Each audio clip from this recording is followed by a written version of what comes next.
आज हम मुंशी प्रेमचंद्र जी द्वारा रचित कहानी ठाकुर का कुआं के बारे में जानेंगे। प्रेमचंद्र ने इस कहानी के माध्यम से भारतीय जाति प्रथा की सबसे घृणित परंपरा छुआछूत के कारण तिरस्कार, अपमान और मानवीय अधिकारों से वंचित जीवन जी रहे अछूतों की सामाजिक और आर्थिक स्थिति को अभिव्यक्त किया है। ठाकुर के कुएं में पानी भरने के अधिकार से वंचित गंगी और जोखू के जीवन की बड़ी ही मार्मिक कहानी का वर्णन किया गया है। कहानी की शुरुआत जोखू और गंगी के अछूते होने के कारण पानी की समस्या से जूझे होने की से स्टार्ट होती है। जोखू ने लोटा मुंह में लगाया तो पानी से सख्त बदबू आ रही थी। जोखू बोला, यह कैसा पानी है, मारे बांस से पिया नहीं जाता। लंबे समय से बीमार जोखू प्यास से के मारे तड़प रहा था। गंगी जो थी प्रतिदिन शाम में ही पानी भर लाया करती थी। कुआं दूर था इसलिए बार बार जाना भी मुश्किल था। कल ही उसने शाम में पानी लाया था, लेकिन आज रात में ही पानी से बहुत बदबू आ रही थी। गंगी लोटे को नाक से लगाती है तो सचमुच बहुत बदबू आ रही थी। जरूर कोई जानवर कुएं में मरकर गिर गया होगा, तभी इतनी बदबू आ रही है। तब वह जोखू से कहती है कि मैं ठाकुर की हवेली से जाकर पानी भर के लाती हूँ कुएं से। तब जोखू कहता है, ठाकुर के कुएं पे तुम्हें कौन चढ़ने देगा, दूर से ही डांट कर भगाएंगे। और साहू का जो कुआं है वो गांव के दूसरे छोर पे है, परंतु वहाँ भी कौन पानी भरने देगा, और वहाँ कोई कुआं गांव में नहीं था। इसके अलावा 2 ही कुएं थे, बाकी तो कोई कुएं नहीं थे। गंगी इतनी तो जानती थी कि खराब पानी पीने से उसकी बीमारी जो है बढ़ जाएगी, लेकिन अशिक्षित होने के कारण वह यह नहीं जानती थी कि पानी को उबाल देने से उसकी खराबी मिट जाएगी और पी सकेंगे। बेचारा जोखू जो कि प्यास से छटपटा रहा था, वो आश्चर्य में पड़ गया कि अब वो पानी कहाँ से पिए, लेकिन दूसरा कोई पानी कहाँ से आएगा। गंगी कहती है, 2 कुएं हैं, 1 लोटा पानी भर लेने देते तो क्या हो जाता। अब जोखू कहता है कि हाथ पैर तुड़वा आएगी और कुछ ना होगा, चुपके से बैठ। ऐसा क्यों होगा, गंगी कहती है। तब जोखू कहता है, मर भी जाएं तो उन्हें क्या फर्क पड़ता है, मर भी जाएं तो द्वार पर कोई झांकने तक नहीं आता, कंधा देना तो दूर की बात है, हम नीच जात के लोग हैं। तब गंगी का विद्रोही दिल रिवाजों और पाबंदियों और मजबूरियों पर चोट करने लगा। हम क्यों नीच हैं और ये लोग क्यों ऊंचे हैं, मैं तो पानी लेने जाऊंगी ही। उसका विरोधी रूप देखकर जोखू भी चुप हो जाता है। गंगी जो पानी लेने के लिए चल पड़ती है। रात का समय था, फिर भी ठाकुर के घर पे बहुत सारे लोग थे। गंगी जो है चुपचाप इंतजार करने लगी सबके हटने का, और वहीं खड़ी पुरानी घटनाओं को याद करने लगती थी कि कैसे कुम्हार का हत्याकांड, जिसका जीवंत उदाहरण है, सारे दलित बस्तियों को उसने और उसमें रह रहे दलित स्त्री पुरुष बच्चे सहित सबको आग लगाकर राख कर दी थी इन लोगों ने। अभी कुछ दिन पहले ही तो इस ठाकुर ने तो उस दिन बेचारे गरड़िए की एक भेड़ चुरा ली थी और बाद में मारकर खा गया था। इन्हीं पीड़ितों के घर में तो 12 मास जुआ होता है। यही साहुओं के यहाँ तो घी के दिए जलाते जाते हैं और उसमें घी में तेल मिलाकर बेचे जाते हैं। तो इस बात का कौन देखता है। इन्हीं सब बातों को सोचते सोचते गंगी जो है कुएं तक पहुँचती है। कुएं पर किसी की आने की आहट हुई तो गंगी की छाती धक धक करने लगी, कहीं कोई देख ले तो गजब हो जाए। गंगी यह बात तो जानती थी कि उसे किसी ने देख लिया तो उसका बचना मुश्किल है। एक घड़े पानी की कीमत जान गंवाकर चुकानी पड़ सकती है। बेचारी पेड़ की आड़ में छुपकर ठाकुर का आंगन खाली होने का इंतजार करने लगी। इसी समय 2 स्त्रियां आकर वहां पानी भरने लगी, जो आपस में अपनी दुख की बातें कर रही थी। एक स्त्री ने कहा दूसरी स्त्री से, खाना खाने चले तो हुक्म हुआ कि ताज़ा पानी भर लाओ। घरे के लिए पैसे नहीं हैं, हम लोगों को आराम से बैठे देखकर इनकी जान निकलती है और इन्हें जलन होती है। स्त्रियाँ जो थी वो ठाकुर की दासियाँ थीं जो पानी भरने आई थी। ठाकुर ने पानी के लिए ही भेजा था। गंगी पेड़ की आड़ से छिप गई और यह सब कुछ देख और सुन रही थी। दोनों पानी भरकर चली गई तो गंगी पेड़ की छाया से निकली और कुएं के जगत पे आकर बेफिक्री से खड़ी हुई। ठाकुर का दरवाज़ा बंद करके अंदर बंद करके आंगन में सोने जा रहे थे। गंगी ने क्षणिक सुख की सांस ली। किसी तरह मैदान तो साफ हुआ।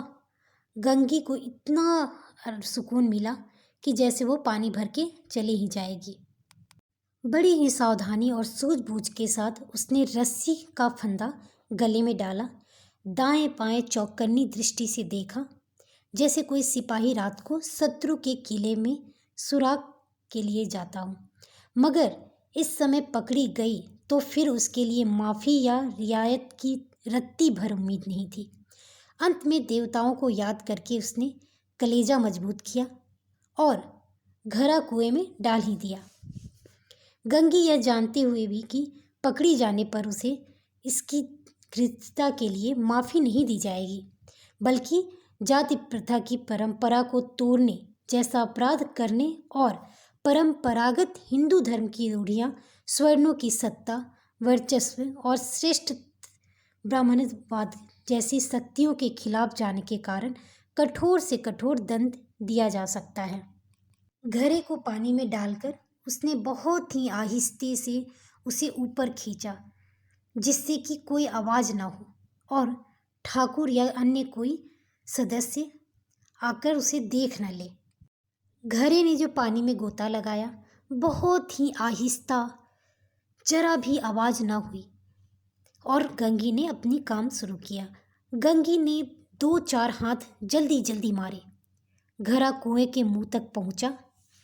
कोई बड़ा सेजोर पहलवान की तरह उसने तेजी से उसे खींच कर ऊपर किया। ज्यों ही गंगी झुकी कि घड़े को पकड़कर जगत पर रखे कि एकाएक ठाकुर साहब का दरवाज़ा खुल गया।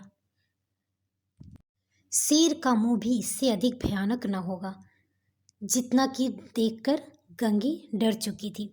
गंगी इस स्थिति से जूझने के लिए तैयार नहीं थी। वह तो चोरी छिपे एक घड़ा पानी लेकर चुपचाप चले जाने चाहती थी। इसलिए उसने देर तक छिपकर सभी के चले जाने तक का इंतजार भी किया। अब तक बाधा धैर्य टूट गया था और गंगी के हाथ से रस्सी छूट गई। रस्सी के साथ ही घड़ा धड़ाम से पानी में गिरा और कई क्षण तक पानी में हलकोड़ों की आवाज़ सुनाई देती रही।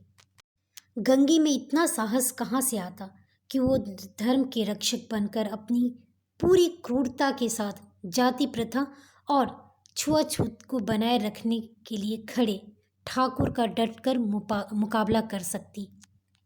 जिस पानी को भरने के लिए गंगी ने पैरों की ओट में छिपकर ठाकुर के कुएं पर चढ़कर पानी के लिए घंटों इंतजार किया था, अब उसका ये विश्वास जो था टूटता जा रहा था।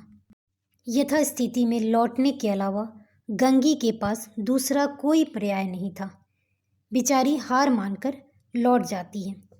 ठाकुर कौन है, कौन है पुकारते हुए कुएं की तरफ जा रहे थे और गंगी बेचारी जगत से कूदकर भागी अपने घर को जा रही थी। घर पहुंचकर गंगी ने देखा कि जोखू, जो कि बेचारा बीमार था, लोटा मुंह में लगाए वही मैला गंदा पानी पी रहा था। इस तरह कहानी का समापन होता है। पानी के अथाह भंडार, जो कि कुदरती संपत्ति है, जिस पर कथित उचित जाति का स्वामित्व हो और अछूत पानी की एक बूंद लेने का हकदार भी नहीं, यह जो है तत्कालिक सामाजिक, धार्मिक, सांस्कृतिक स्थिति की वास्तविकता का उजागर करती है। यह कहानी जो है जाति और वर्ण व्यवस्था पर प्रश्न चिन्ह लगाती है। यह कहानी जितनी तत्कालिक सामाजिक में प्रासंगिक है, उतना ही मार्मिक भी है। ठाकुर के कुएं से लौटी गंगी जो थी, यथा स्थिति से लौटकर जोखू और गंगी जो है छुआछूत की मार को झेलने के लिए विवश हो जाते हैं और अंततः वही गंदा पानी पीने के लिए विवश हो जाते हैं, चाहे उस पानी से उनकी मृत्यु ही क्यों ना हो जाए। इस कहानी में सबसे महत्वपूर्ण घटना वह है जब 4 वर्ष की अछूत धनम की आंख उसी के गुरु ने फोड़ दी थी। क्यों? क्योंकि उस अछूत जन्मी धनम ने पानी के घरों को छूने का अपराध के कारण उसके शिक्षक की मार से उसकी एक आंख तक गंवानी पड़ी थी। इस तरह की मार्मिक घटनाएं अछूत समाज में आज भी होती आ रही हैं। मुंशी प्रेमचंद्र ने इस कहानी के माध्यम से यह बताने का प्रयास किया है कि आज भी अछूत छुआछूत के कारण अपमान बोध से ग्रसित हैं। गरीबी की स्थिति में वे अभावपूर्ण जीवन जीने के लिए विवश हैं। पानी जो कि प्राकृतिक संपत्ति है, पानी के स्रोत अभी भी उनके छूने से अपवित्र हो जाते हैं। गंगी और जोखू के कथन में उनकी इस स्थिति की वास्तविकता चित्रित होती है। जाति के श्रेष्ठ और कनिष्ठ होने के आधार पर सामाजिक सम्मान या अपमान, आर्थिक संपन्नता या अभाव, धार्मिक अधिकार या वंचना, राजनीतिक सत्ता अथवा गुलामी आदि सब उन्हें झेलना ही पड़ता है। अछूत जोखू को पानी पीने के हासिल करने के लिए उसे उसकी तलाश में गंगी को भयग्रस्त, शक्ति, अपमानित एवं विभिन्न परिस्थितियों से गुजरना पड़ता है। और इन सारी परिस्थितियों से गुजरना दलित जीवन की त्रासदी को अभिव्यक्त करता है। यह कहानी प्रेमचंद्र जी द्वारा लिखित सबसे छोटी कहानी है, लेकिन एक ज्वलंत समस्या की ओर संकेत करती है। जाति प्रथा की जकड़न, उसकी अनुमानसिकता और अछूतों की दीनहीन स्थिति को उजागर भी करती है। इस कहानी की शुरुआत एक दलित जोखू जो कि बीमार है उसके प्यास से शुरू होती है और अनबुझे प्यास के साथ ही इस कहानी का अंत भी होता है। अगर आपको ये वीडियो अच्छा लगा तो लाइक और शेयर ज़रूर करें और मेरे चैनल को सब्सक्राइब करना ना भूलें। धन्यवाद।